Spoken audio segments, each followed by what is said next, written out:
শপথ যেটা নিয়েছি এই শপথের সম্মানটা আমি রাখতে চাই। আমাদের নিয়ত সহি, চ্যালেঞ্জ মোকাবেলা করার সাহস এবং অভিজ্ঞতা আমার আছে। কনস্টিটিউশন ঠিক না করে I M A product, my team is a product of the constitution. দেখেন, গত 2-3 দিন ধরেই তো বলছি, আপনারা তো গত 2-3 দিন ধরে আমার বাসায় গিয়ে আমাকে এগুলো জানতে চাচ্ছেন। ফার্স্ট অফ অল, শপথ যেটা নিয়েছি এই শপথের সম্মানটা আমি রাখতে চাই। শপথ যা নিয়েছে এটাকে আমি সমুন্নত রাখতে চাই। যারা হয়তো আপনারা বলছেন যে আগে শপথ নিয়েছিল শপথ ভঙ্গ করেছে, শপথ ভঙ্গ হবে না। আমি এটাকে একটা নিজের জীবনের একটা বড় অপরচুনিটি হিসাবে দেখছি। এই দায়িত্বটাকে opportunity to serve the nation. দেশের মানুষ ভোটাধিকার থেকে বঞ্চিত,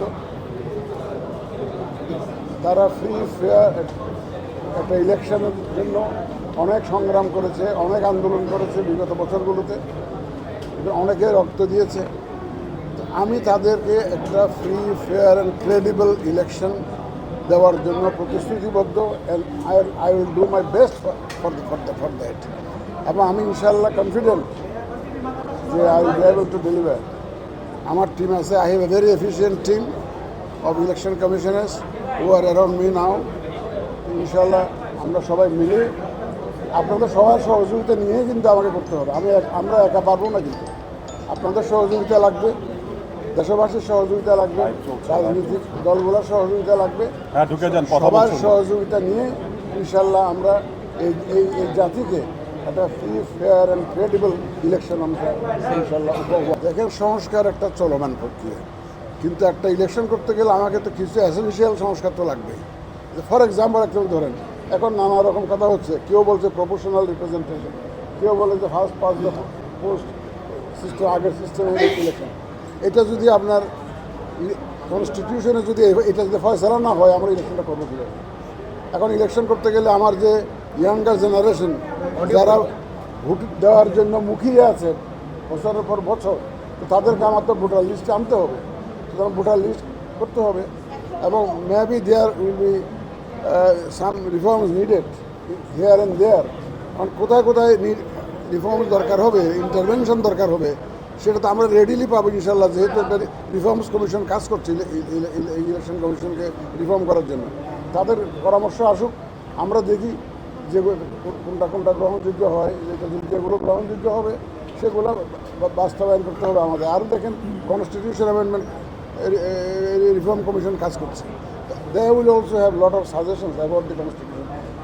ভাই, কনস্টিটিউশন ঠিক না করে I M A product, my team is a product of the constitution.